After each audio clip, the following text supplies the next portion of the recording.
Well, hey there, folks. We're back. Welcome back to another episode of CX Without the BS. I know, I'm excited. Yay! I know my co-host, my forever co-host, Tom Milligan, HSG. He is joining us here on the program. Tom, I am so excited for today's episode, but more importantly, I'm just so excited to have the show back and rolling. We've been a little busy, eh?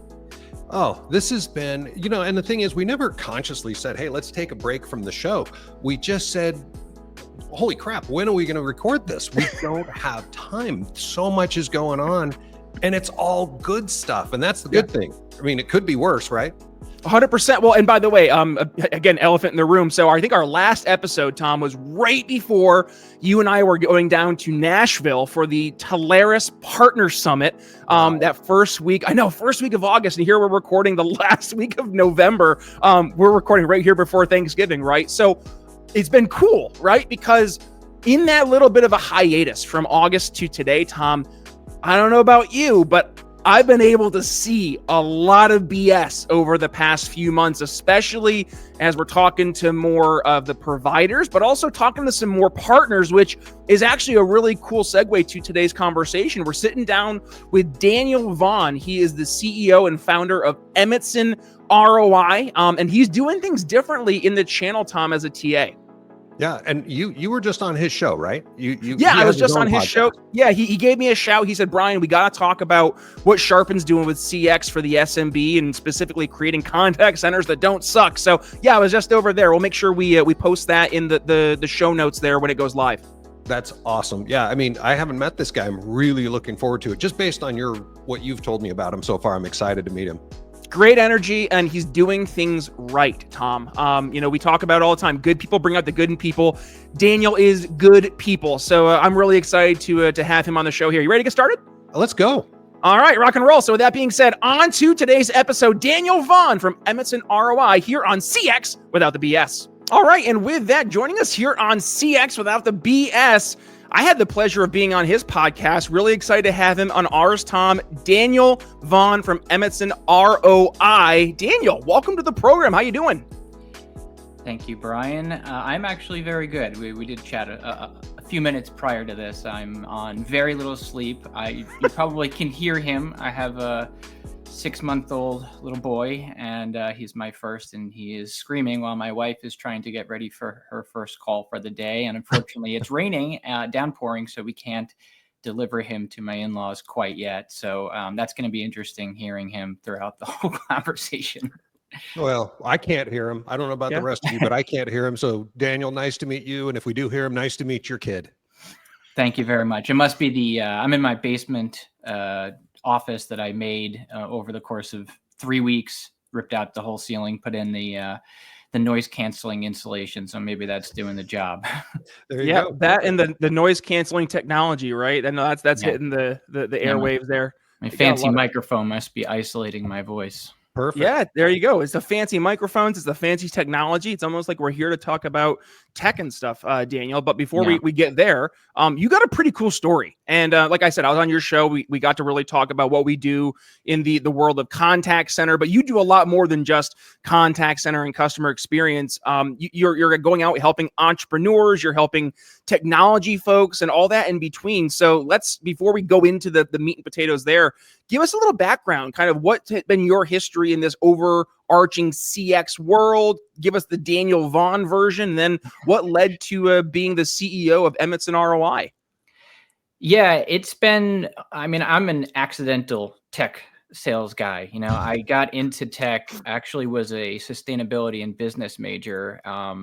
And I found out pretty quick after college that it didn't matter what your grades were. I graduated with high honors and whatnot from a good school, but unfortunately the political climate at the time was not permitting of economic and environmentally focused jobs. So I struggled really hard to get that. I was actually slated to move to San Diego. Unfortunately, my father lost his house, and they moved all the way out east on Long Island, where I'm from, and I stayed to help him out, help pay rent while he got back on his feet. And throughout that time, I spent 7 months after college trying to find a job, and I could not get one, offering free work, sending out resumes every day, didn't make a difference. Couldn't get anything. So I had 9 years of retail experience, retail sales, selling and fixing barbecues and fireplaces, building custom islands, big $30,000 things for wealthy people. And I applied on ZipRecruiter for entry-level sales jobs and ended up getting picked up by GTT, and had a 7-hour social experiment interview with 30 other people where they put us in a room and watched us from all angles and put us into 7 hours? 7 hours. Yeah. Yeah. They had asked Wow. us. I knew nothing at all about tech, not a thing. I didn't know anything about network architecture, infrastructure, voice, data, IP, nothing at all. But they asked us 4 things. They said, tell us why GTT, why technology, why sales, and why me. And we had to give that presentation in what I assume was a very deliberately cramped room to test our composure in pressure situations and the ability to communicate. Thankfully, the whole thing worked out very well. It was a great experience, and they were a great organization to work for. We spent 2 weeks in a very immersive role-playing in the boardroom in One Penn, New York City, with a dozen others in the New York division. I had 3 of them across the country. It was about 36 on the team. And Scott Abelman, who's a man I look up to and I'm very grateful for that. He was the SVP of marketing at the time, now retired, but he put together 2 weeks of intense boot camp of training and for sales development representative, which is where I started. So learning about value props and the personas and what people cared about, cold calling, emailing, the whole deal. So I did that for about a year, got to the point where I needed to make a move and they didn't really have the space for me there. So I ended up moving over to BCM1 on a referral from a former colleague. And I started out as a BDR there as well. And then it really started to accelerate because concurrent with the advent of the COVID-19 pandemic, as well as me moving in with my then girlfriend, now wife, I also made a jump into account management for the Arena One UCAS acquisition at BCM1. So I took over about 400 accounts under the SMB mid-market accounts under the Arena One UCAS label. And then after about 4 months of doing so, I was doing very well and got sniped by Andy Steinke over at BCM1 to take on the channel partners as well, because I was kind of indirectly working with them. So that's how I got into the channel. Now, as you can imagine, this was sort of a pressure cooker situation where I am now locked into a new technology, new role, new everything, as well as moving in with my then girlfriend and again, now wife. So luckily that all worked out. I think it was like a make or break year for everybody, right? It worked out very well for me and her, and I proposed that summer, but congratulations. She said yes. Yes, she did. I'm still wondering how, but I was talking with David McLeod actually on my podcast with Coro, and I told him she made a list before meeting me of exactly what she wanted, and she basically said that she wanted the boy version of her, and apparently I fit that bill. So we're like the same exact person. So and it works out for us. But anyway, throughout that time at BCM1, I ended up being offered a role that I would have loved. Unfortunately, the comp plan just didn't work out at the time. It wasn't the right fit. They kind of knew that they didn't have the right place for me again. So I made a jump over to Nextiva, where I was, again, very involved in UCAS and CCAS and the CX. And unfortunately, that did not work out. After about 13 months, I got laid off along with a large portion of the company. Yeah. This was during the peak of the 2022-2023 layoff. So I was not alone. I ended up taking about 5 months in between that role and my next, really trying to figure out what I wanted to do. And the UCAS market was a little bit shaky at the time, we'll say. So I took a referral from a former executive and jumped over to a cybersecurity awareness training company, which yet again, unfortunately, did not work out. About 4 months later, I was laid off again. It was a bit of a rough road for a couple of years there. Unfortunately, I struggled to find a role, regardless of being, top performer, company-wide demo competition placings, as well as, channel builder awards, being involved in every company initiative, you can name it. So I started to realize that I needed to figure out something different. So I ended up consulting for another former executive for about 4 or 5 months on equity from December to April, and helping build out, or really driving rather, the channel consulting as well as technology consulting company. Throughout that time, I learned a lot about, what I'm capable of, and a lot of business aspects that I was not familiar with, but it was exceptional experience and very instrumental in building the foundation that I have today when building this company, which I started shortly after my son was born at the end of May. And I got turned down after 7 interviews for another company based off of what they called a culture interview. And I cannot understand what it was about. So I was just at the end of unemployment, to be honest. And I was just like, I have no choice here. And I can keep trying to get into an industry that clearly, for whatever reason that God has put in front of me, does not want me. So I started, Emmettson ROI. It's named after my son, Emmett. And I got really excited right away because I kind of figured out myself. And I was like, you know what? I get to do this, get to do it the way that I want to, with the principles that I want to, with my ideas. And I get to execute on those things without anybody telling me no, anybody slowing me down. And that's where we are today before I start going into all the details of the company. Holy cow. What a story. First off, and Brian, I don't know if you want to jump in, but I'm going to say kudos to you. I mean, life punched you in the face. In fact, I'm going to use a phrase when life hit me literally 5 years ago this week. Life hit me pretty hard. And I called a friend of mine who also happens to be a podcast host. And I said, dude, you're not going to believe what just happened. And his phrase will live with me forever. He said, dude, that's a kick in the dick. So, yeah, that's a good way of putting it. Yeah. So yeah. Wow, dude, you got kicked in the dick. A little South Park Rochambeau by fate, I guess. Yeah. Wow. Congratulations for rising above. Yes. Well, thank you very much. It's a lot of, there's pros and cons, right? There's a lot of reward. It's a tremendous amount of risk. I'm not in this sort of half-ass, right? I cashed out my 401ks and invested everything that I have into it. And I'm not in a position where I'm in my early 20s and I've got all this time and I'm doing great. We rent a house here and I have a lot of bills to pay. I have a newborn son to take care of and build a future. But luckily, as I said, my wife and I are a tremendous team and she backs me 100%. I mean, if you want to get real personal about it, she just sent me a text when I woke up just 2 days ago, and it was just her telling me how proud she is of me and how she knows that I'm giving 1,000% of every day, to what I'm doing. And I may make things look easy to her because she doesn't, understand this part of the business and whatnot, but she just wanted to remind me that she's here to support me. So it means a lot. She's a keeper. Yeah, 100%. Congratulations. 100%. Yeah. Well, and one thing I just want to just emphasize, Daniel, right, is that your story, it gave us from a kind of cultural perspective, right? You got to really dip your toe into a lot of different arenas, both the big players, some of the smaller players, and then some of the players in between. And I mean, talk about blessings in disguise, Daniel, because I genuinely think, as much as you mentioned, there's definitely some negatives and some stressors.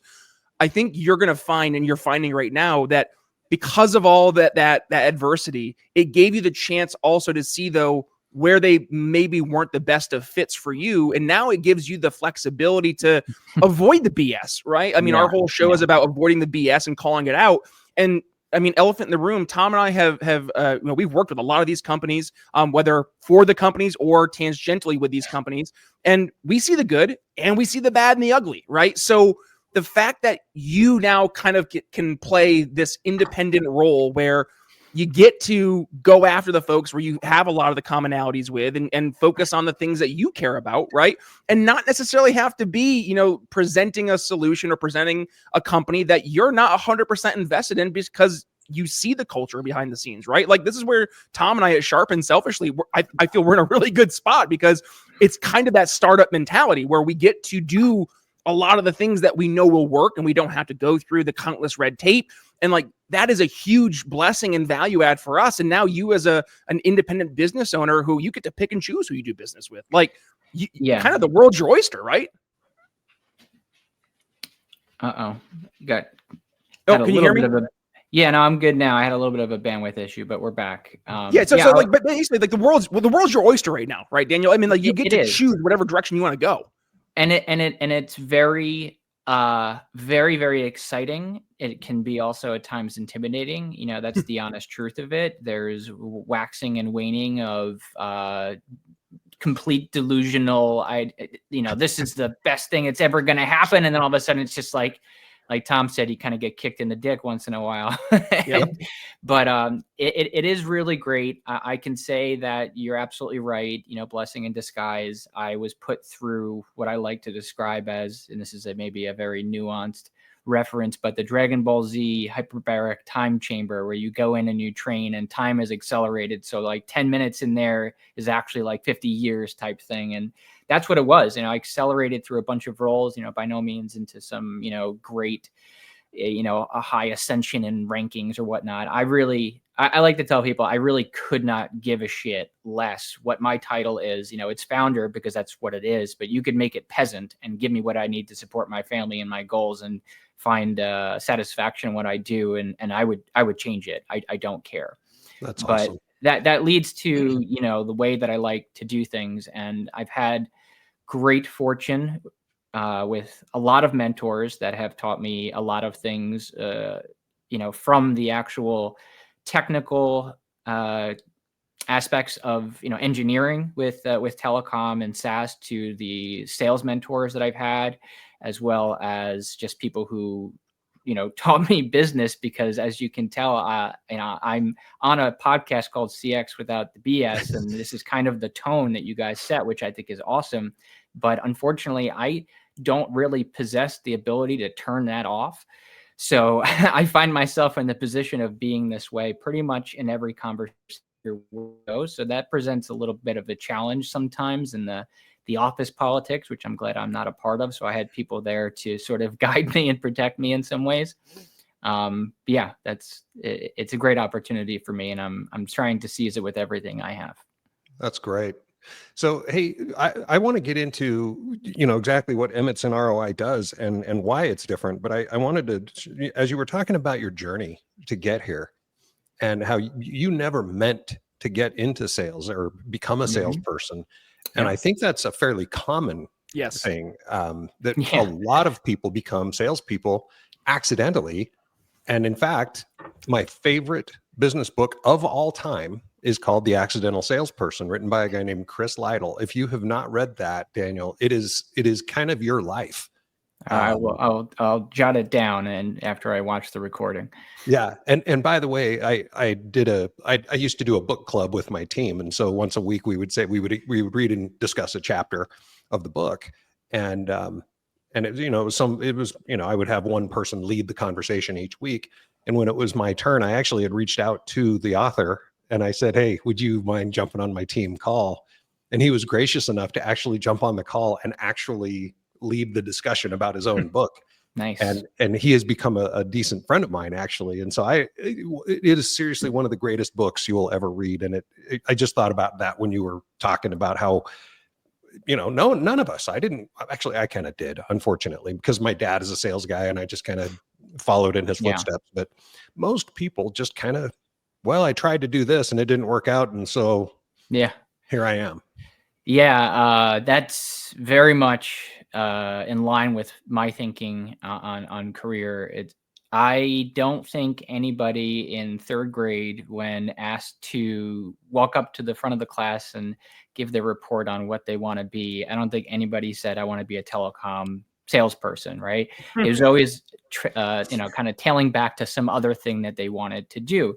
And that's centered around communications, right? It's either it's talking and listening and learning and teaching. And that's what sales is. You have to listen to what business problems are and find out a way to solve them. That's sort of why I'm successful in what I do, to my modest degree, because I am a voracious problem solver, called myself sort of like an intellectual power trooper. You just drop me into something, and I don't have the ability to not want to figure it out. I just need to order chaos when I see something happening. So when I sit in front of a client and I'm asking them questions and I'm trying to understand, I don't see money. I really don't. I see people and I see problems, and I think about, their families and what they do. And I built Emmettson ROI to reflect that in the qualities that I want my son to really embody, and for him to see a documented version of the things that I plan to teach him. And it's not going to be an easy road with parenting, nor is it going to be the business. But what we're doing today is it's going to be true rounded technology advisory, and I'm stepping into one particular area in managed services, and it's very deliberate. I thought about, my experience being mostly in UC and networking, SD-WAN, internet connectivity, and that sort of thing. But I branched out into some other areas, and I started to realize, as many have, that the whole UC game is sort of aged, right? It's moving on to a different aspect. I think there's an older, I'll probably get myself in trouble with this one, but I don't care. There's an older generation of telecom folks out there that were doing all the spiff hunting, and that might have worked out for them at the time, kind of riding the wave of technology as it comes in. So good on them. Nothing wrong with being successful due to the times or doing the effort. But I think today you really can't call yourself a trusted advisor if all you're there to do is to find out what phone system they have and try to sell them the one that makes you the most money. So I don't do that.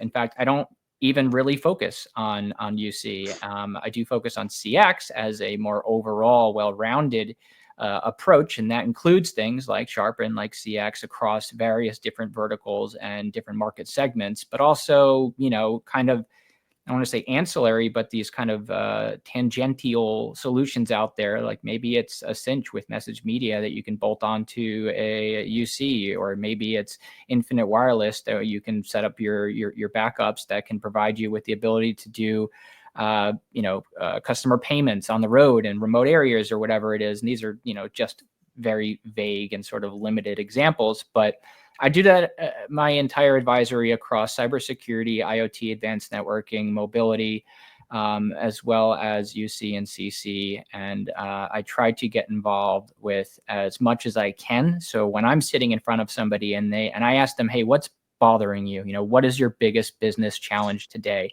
And when they answer, and the response isn't, oh, I have poor, call quality, I have more to talk about. I have more to answer. And that came to fruition very shortly after I kind of set it in motion, because I did close my first deal, which I only got a referral from a family member on, because I'm not actually looking for business right now, which is ironic. And I'll explain that at a later time in here. But I ended up closing an IoT deal, and I was there just talking about what their issues were, and ended up closing an IoT deal. So that was 2 weeks after I learned about the technology that I ended up selling. Nice. I love it. I want to go back to something, Daniel. You mentioned the different areas that you're able to dip your feet in here, right? And I love the fact that you can approach it with very much an agnostic perspective, but also you can layer in your non-BS perspective, right? And Tom and I will preach this all day long when we're talking CX specifically. There's a lot of BS in the industry, right? But that's true across the industry into the other areas of tech. That's into the IoT world. That's into the telco world. That's into the UC world. That's into the cybersecurity world. There's so much white noise that's out there. And I guess when you're talking to specific SMB types of prospects or customers, for that type of customer, they really need the no BS, right? Like, you are their trusted advisor. When you're a large entity, right? Like, your IT team is more or less your trusted advisor, and then you're delegating to them to find the right fit. Right. And usually it's based on their industry experience, their network, what have you. But in your case, a lot of these technologies, and I do a lot with SMBs as well, but you see that a lot of these companies, either A, they don't know what's out there, right? Or B, they know what's out there, but they don't know how to see through the BS. So Yes. I say all that, like, help paint the picture when you're sitting down with a customer, right? What is the Daniel Vaughan approach? Like, when you're trying to truly understand what are the main problems that this customer has, and how do I align them with a vendor that's going to not just check the boxes, but not bring BS to the table? So there's really two questions there, right? There is, how am I identifying the opportunity? How am I bringing the value, and how am I opening up those conversations? And then there's, what do I do once that is discovered, right? So let's start with the first one. And the way that I go about, and this is one of the reasons why I'm not actually looking for business right now, the way I go about bringing value to clients is because I'm an extremely information-based person. I'm really just a nerd at heart. I was going to go for my PhD to teach. Unfortunately, that's not going to pay off my student loans because you just don't make enough money. So I ended up sticking with sales, and that's why I'm still here. But I educate myself to the utmost degree that I possibly can. It doesn't mean I know everything. It doesn't mean I'm an expert in anything. It means that I'm in the pursuit of becoming an expert. And that's why I started my podcast. So I thought about how I'd go about that demand gen and generating opportunities. Then I thought about, why would anybody want to talk to me? Now, I know there's reasons why I can help people, but they need to know that as well, right? You need to be able to have that sort of upfront, open the door value. So I thought about having that podcast where I can learn. I give the opportunity for suppliers to represent themselves, to bring awareness while I'm learning. So instead of me doing individual sessions where I'd go to learn, I have those conversations with the either executives or another leader at the company. I then take all that information and I internalize it through various different means. Now, when I'm walking into a client's office, I've also done research on them. I have a list right now of over 500 prospects throughout the Long Island area that I'm doing personalized research on. That is everything that I can see from the outside about their business, from customer reviews, anywhere from Glassdoor, Google, information there about what their employees are saying, what customers are saying about them, what I can tell from the outside of how they make money, how they lose money, and what sort of features and functionalities they may be missing from website research, and are they using various different tools? I mean, I'm focusing on transportation, service industries, and financial, and a couple others right now, but the first two are really the primary. And I see a lot of folks, and this is why I got into I'm getting into the managed CRM, sales and marketing and automation, because I see a lot of people that are smaller businesses that are using disjointed tools for CRM, and they have, quite frankly, very shitty marketing. And it's not their fault, because they're busy out there running their business day to day, and they don't have the resources and perhaps, like you said, the know-how or the awareness of what's out there. They're not tech people. These are blue collar, salt of the earth dudes and girls that are just out there working. They're getting it done. They don't do strategy, and this is not a intellectual comparison. It has nothing to do with white collar, blue collar comparisons and what people are capable of. It's just what their day looks like. They're not out there doing research. They don't have a huge IT team that's doing all this. They don't have C-suite members that have MBAs from these colleges or whatever it was, or the experience to drive business direction. They're just out there winning business, helping people, hands dirty, getting stuff done. And I have experience with that because I mentioned I had 9 years of retail sales. So there's a personal connection that I have. But once I get in there and I establish that there is a problem that I can solve, or maybe it's as simple as they're getting completely ripped off and paying $40 or $35 for a UC seat, or their internet hasn't been checked in 5 years and the rates have come down significantly while the bandwidth has gone up, or they're having internet outages. Maybe they're a restaurant, they have 15 TVs and they're streaming the UFC fights, and they don't have the capabilities to get their internet back up, and they're losing dozens of customers every time that happens, and they're never coming back, and they're telling all their friends about it. A simple SD-WAN play with a provider that's priced right and positioned properly to actually help that market segment is something that I can help pair them with and explain the benefits for. So that's how I go about pairing suppliers that satisfy the needs of the technology that solves the business problem to drive an outcome that's meaningful for the client. And I have a wide variety of options to suit that. And you guys fall into a very specific category. You're CX for SMB.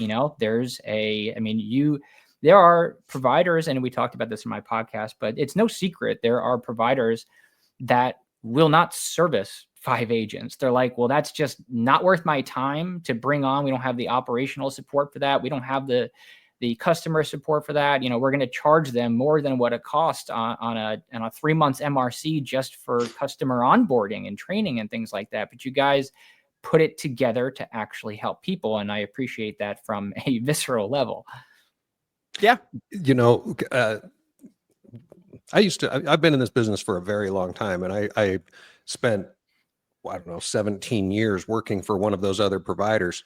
And it was one of the original CCAS providers, long before anybody coined the phrase CCAS, for sure. That's for sure. We started out begging. We would take anyone because we were changing the world. This was, Avaya owned 80% of the market at that time, and Genesis owned the other 20% pretty much. And so for us to get in, we had to take 5-seat deals. But as we grew, just like you pointed out, it became almost, how's this for a religious phrase, anathema, to take anything under 50 seats. And it's grown from there. At this point, I'll use the phrase we use here at Sharpen. Wouldn't it be nice if they actually took on smaller clients? Yeah. The problem is it's just not profitable for them. As a matter of fact, this same organization, which we shall not name, actually paid me after I had left. They paid me a consulting fee to spend a whole day in their office and talk to them about, because I had left the company and I was working for another CCAS provider, and they asked me how this other provider was able to service smaller clients profitably. And I had left that provider as well. But anyway, so I went back there and consulted with them, and I said, this is how you have to do it if you guys want to stop losing in this SMB space. And at the end of the day, literally their entire team said, yeah, we're not going to do any of that. Right. And, which is fine, which is great for me. I got paid to consult, which is fine. And here at Sharpen, it's not that we won't take the bigger customers. We have bigger customers, but we have found a niche, or a niche, depending on who you are, that is that mid-market space that it seems as if none of our competitors, I mean, I don't want to say they hate them, but they do. They hate small customers.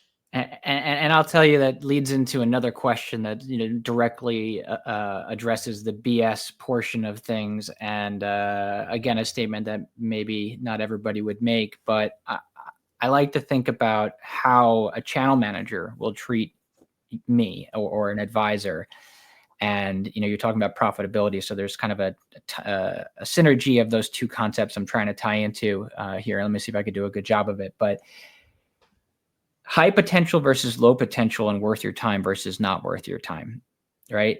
I'm small time. I'm a single man shop with big ambitions, and I believe in myself and my capabilities and the way I'm doing things. But I am not the guy who's going to walk into your Zoom room and say, I'm bringing my book of business to you today.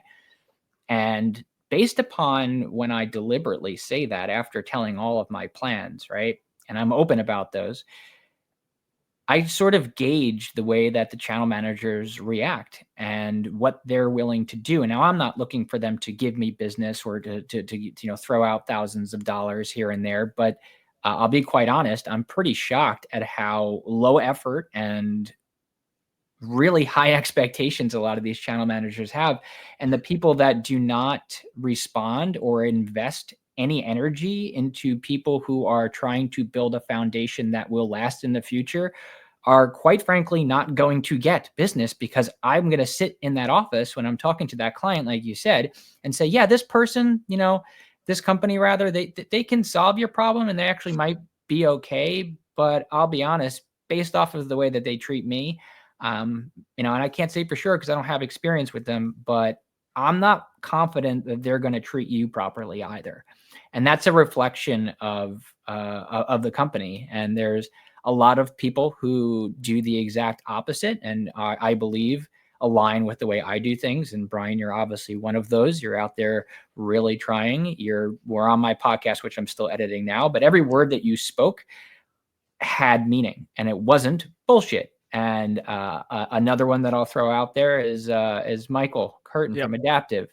Yep. And there are a lot of others, but I see the two of you putting in effort and giving attention to people who are like you. And I think that's very important. Whereas if some others, they don't really respond to anything because I don't have anything to bring them. And then they'll email you like, hey, I love to close business with you. When can we get that done? And I'm like, when you start giving a shit, like when like I don't understand what you're expecting. And I'm not just saying that as a partner because I live that role. I did that sort of thing. And my best partners that I worked with were the ones that were involved with their clients and appreciated somebody like myself who put in the effort to be responsive, to educate their clients, to take care of them. Even if you can't solve the problem that the client's emailing you from account management perspective or whatever it is, reply and say, on it, read, heard, we'll get back to you in 12 hours. If you don't hear from me, I'm still working on it. I'll update you, just being there and responding. And I think that's the level of give a shit that is missing in a lot of the business. And I can't point to exactly why that is. Maybe it's personal, maybe it's business. And look, I don't know everything. Maybe the organization has some major problems and they're the ones that are underwater struggling with it too. But either way, the end result is not a good look on the company and not getting my recommendation. If I could jump in, it's interesting because Brian and I have this conversation internally. We deal with the TSDs, and at Sharpen, we are not the biggest fish in the sea. We know that. We'll go to a show and spend X dollars, and our competitors will spend 10X. And their sponsorship at the TSD level is going to be far greater than ours. And I determine or decide which TSD gets our attention and our limited investment based on how they respond to us as the small guy, just like you just said. So it's an interesting business that, we're not the biggest, but give us an opportunity. I think there's a vast difference between popularity, followers, and likes on social media versus what's behind the scenes and the marketing dollars. It's not to say that everyone who has a large marketing budget or is a larger company doesn't provide value and take care of their customers, because they certainly do. There are, of course, exceptions to the rule, and I think there's a lot of bullshit in marketing. But I think Talaris, and people will think that I'm paid by them or have some sort of backdoor underhand deal. I really don't. I had worked with Talaris at BCM1 as well as at Nextiva, and they've always done a very good job for me. I've worked with some others, and there was nothing against them, but Talaris was always the one I worked with the most. They provide me with everything that I need. They're there. They're responsive. They made the recommendation to speak with you, along with some other folks and some other channel managers that made the recommendations to you. So to your point, maybe while you're not feeding them the most money, maybe bringing them the most deals, which is, of course, everyone has an end goal, which is they're benefiting from your sales, and that's their role. They're still representing you as a top tier solution that matters to me and that matters to my market segment. They didn't make a recommendation for somebody else that doesn't fit. They gave me the right answer that I was looking for. I said, hey, who is the top players that I need to learn about this, and this? And I got those recommendations. So they are advocating for you. That's great to hear. Say that makes Tom happy.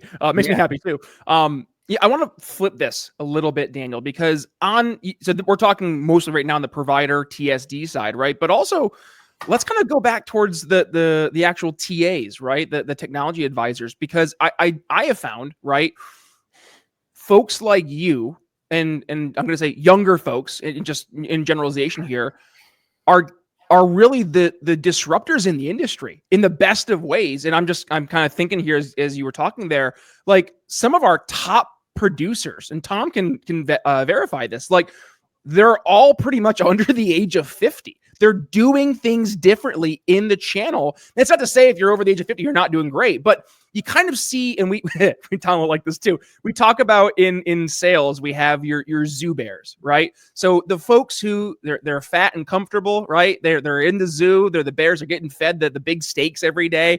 They're not really going out and going above and beyond. Right. And you can kind of feel that as a channel manager when I'm talking to TAs, like, are you into this? Like, are you invested not just in our conversation?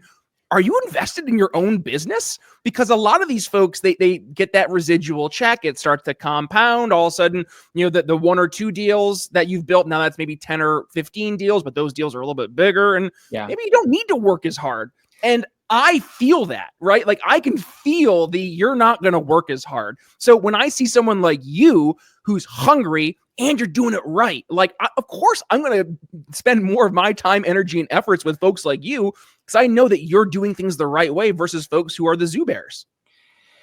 Yeah, I think there's probably a lot of reasons to consider why someone may not give I'm not going to say the effort because there's a lot of different situations that people are in, right? Maybe you are extremely successful and you've been doing this for a long time and your focus is warming your nest egg, right? You're just sitting on it. You're making sure that that's taken care of. You're not looking to branch out into something else. And I think that would chalk up to what I would say is relationship dominant sales. Relationships are incredibly important in sales. I form authentic relationships, not high quantity relationships. I'm out there to create fans, small amount of fans, not seek popularity. And I'm there to really find out what's best for them, not serve a particular supplier because I like the person and feed them all the business, which might have been back in the day. And I think part of that is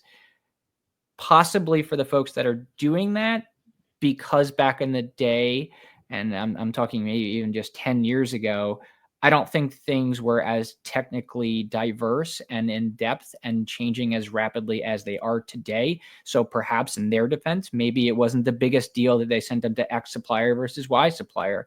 But now there are major differences in the way things are going. And there is a lot more technical knowledge that you need to have in order to be able to be successful and trusted advisors. And maybe, and I'm not just talking about today, I'm talking about in 2 years from now. I mean, AI is going to absolutely destroy our comprehension of what things are today. And I'm not going to spend the entire time talking about AI. I don't want to at all, but starting next year, I think there's going to be a tremendous difference. And if you are not knowledgeable on technical differences, having the knowledge as value rather than being able to talk about the Yankees and the weather and all that other stuff that I don't give a shit about because I'm out there trying to learn to provide information that these people don't know about, not because they're not competent or capable to, but because they have jobs to take care of every day. My job as an advisor is to learn, is to present them with information when I find out the information that they need. And I don't think everyone is equipped, or even every organization is equipped to support that type of effort because they're built on legacy structures and organizations, including the sales aspect and how they go about generating leads.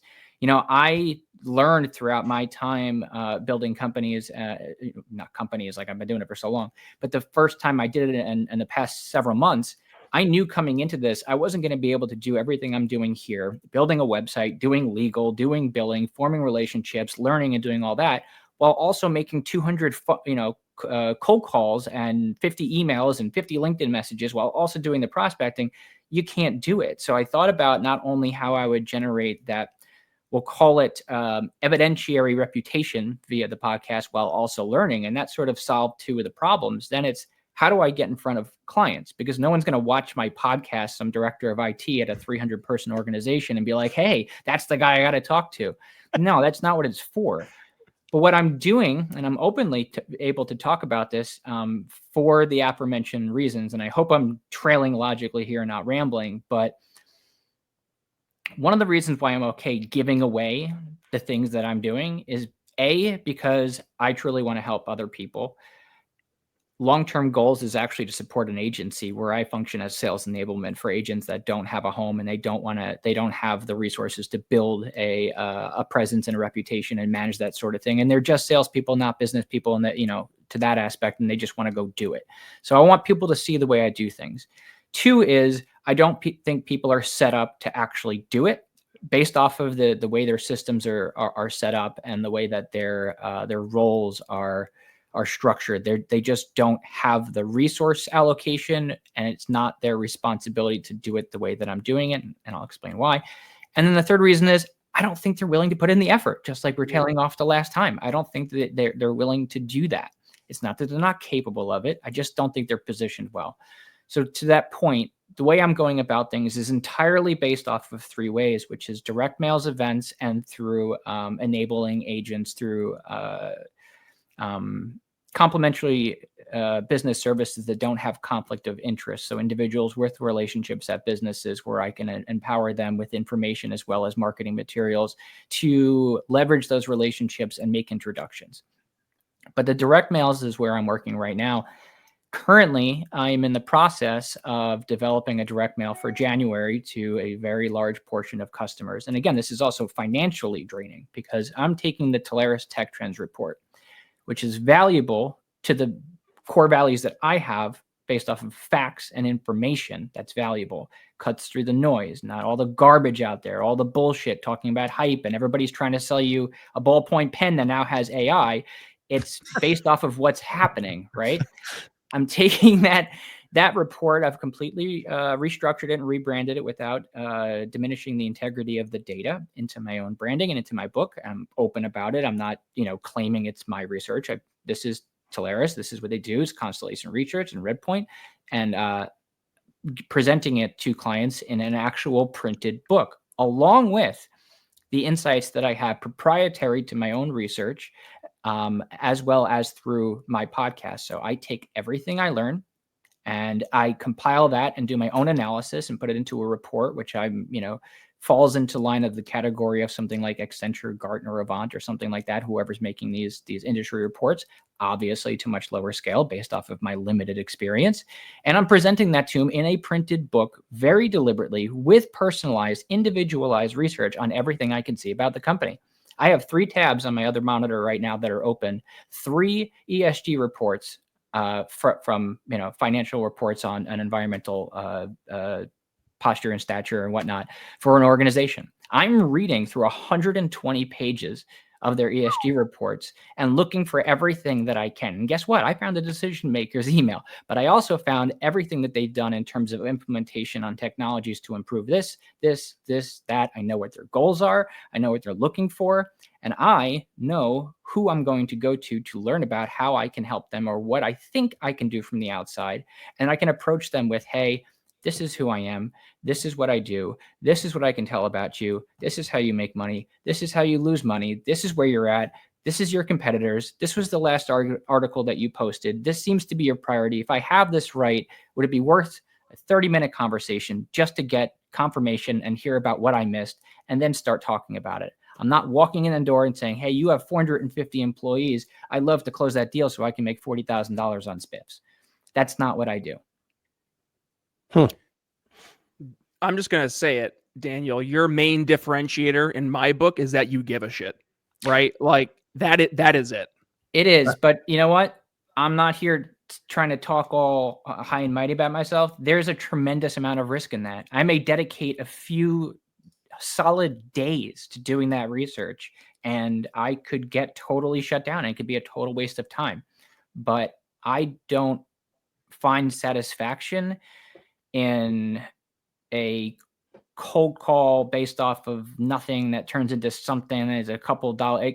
If I was just doing money, I mean, I say this is the type of podcast I guess you can get away with it, but I would just go out there and I'd sell crack.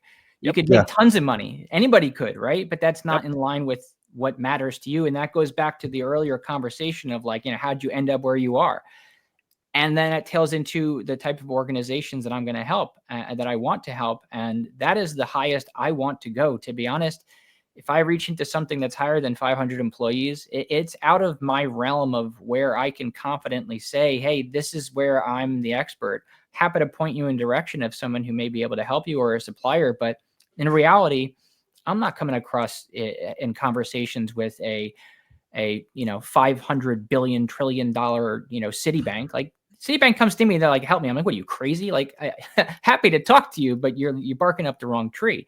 But you got 500, a little bit more employees. You have, a couple of dozen locations across the country, and you have, complex customer needs and, a lot of different other things going on. I can definitely help you with those things.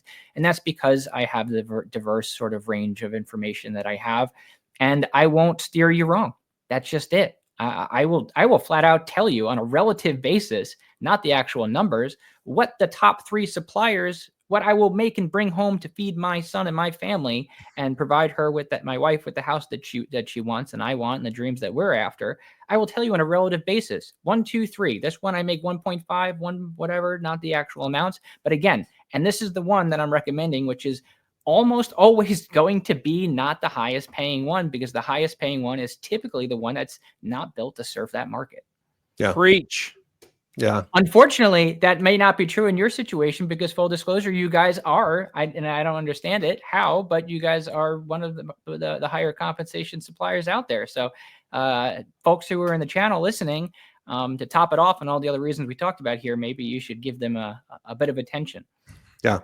Well, I appreciate that plug, Daniel, because I think I can say this without any reservation whatsoever. The Sharpen Up program at Sharpen is the most lucrative channel program there is, I bar none. And I dare anyone to show me one that pays more. So with that, hey, as we wrap this up, I have the final question that we always ask every guest before we wrap this up. And that is, you've been through it. We've talked about your journey and what you're trying to accomplish, and your, hats off to your integrity and your transparency, which is very rare. It's very refreshing to see this. But so you've seen it all. And so I'm going to ask the big question, and that is, what is the biggest crock of bullshit that you have seen in the CX space this year, or, whatever, just what's a crock of shit? It would be between 2 things that I'm trying to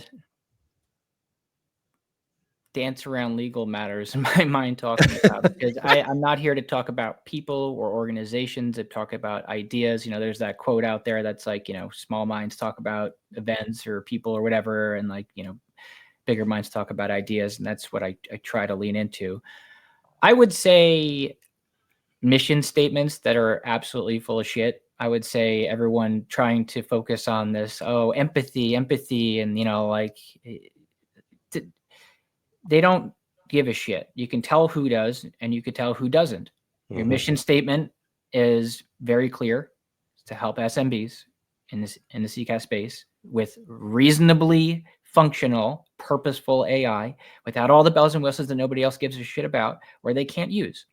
I think that's a clear, valid, and not full of shit mission statement. And I think a lot of companies out there are trying to play the Apple game when they have a bunch of, dancers running around. They don't even show the AirPods in the newest commercial, whatever it is, right? Like that is absolute bullshit. Like, that is nonsense. That is the antithesis of everything that I want to be a part of. I don't want to be invested in that at all. And, when you ask, like, what does empathy mean? Empathy doesn't mean saying, we support X and X group or whatever, this and that. We donated $1,000 because we have a $5 billion marketing budget. Empathy is giving people what the fuck they need in order to help customers, having information that matters, and preparing yourself when you walk into the room of a client, whether you're at an organization or you're an independent TA like myself, and being able to help them. And then being able to look them in the eyes when you sign on a contract and you start collecting money from them, that you're not screwing their families out of benefits because you made money. That's what empathy means to me. Daniel Love it. Vaughan, Emmettson ROI. This has been an absolutely incredible conversation. Thank you for joining us. Do us a quick solid as we wrap things up. Give us a quick shout in terms of where folks can go ahead, find you, learn more about Emmettson ROI, and if they want to schedule a meeting, where can go ahead and do that? Yeah, you could always reach out to me on LinkedIn. My website's going through a complete redesign by the time the direct mails go out. So check that at January 1st, hopefully. You could always reach out to me at Daniel at Emmettson ROI. That's EMMETTSON ROI.com. Awesome. Daniel, thanks for joining us. Tom and I are going to wrap things up here on the other side of the break. So with that, we'll talk to you later. Nice to meet you, Daniel. Yeah, great meeting you, Tom. Thanks. All right, Tom, that's going to wrap up our conversation with Daniel Vaughan from Emmettson ROI. I really enjoyed the conversation. What were your thoughts? Well, I got to tell you two things. Number one, I don't think he ever mentioned the name of his podcast. What is the name of his podcast? I think it's you keep going. I'll give you the answer. I think it's Emmettson well, ROI. I'll tell you. I want to make sure we give him the shout out because I know you were on the show. He hasn't released it yet, but want to make sure we give him that the exposure if we can. Yeah, I'm pretty sure it's the Emmettson ROI podcast, but I'll put that in the notes for sure. Okay, perfect. So I will tell you, at the risk of alienating certain people, Daniel's a breath of fresh air. Yep. I've been in this business a very long time, and there are certain people in the channel, and I'm going to very specifically call out the channel as a breeding ground for, sliminess. I'm sorry to say it, guys, but there is a reputation in the channel of slime balls. Some is deserved, some is not, but there is something to it. And it is so nice to see people like Daniel making their way in the channel based on integrity and transparency, and doing it for the right reasons. Now, obviously, they've got to feed their family. And I hope he makes $1 billion. And I hope he makes $1 billion because that's not why he's doing this. And I love it. So I have mentioned many a time here on CX Without the BS, which, by the way, Tom, great to be back in the saddle with you, by the way. Forgot to mention that. But like my old CEO, Mike DeLug, he was really big into quotes. And one of the things that he had for quotes go around his office, which, by the way, we were in the channel, right? We were a TA. And one of the quotes was, good people bring out the good in people. You probably heard me say that a million times, Tom. I bet you wish you had $1 every time I've said it. But that quote, I didn't realize how true and how impactful it would be for me going into this channel manager role as I've kind of, switched hats here at Sharpen, because I was in the TA perspective. So I got to see kind of like the TA's viewpoint, but now being in the channel as a provider, getting the other side of the aisle, it definitely is eye-opening, right? Because you're right. There are a lot of folks who aren't the greatest of folks in the channel. And I've heard from partners and TAs as I sit down and talk with them. And I mean, I'm not trying to like fluff myself up here, but one of the things I've heard is people are like, dude, you're just different.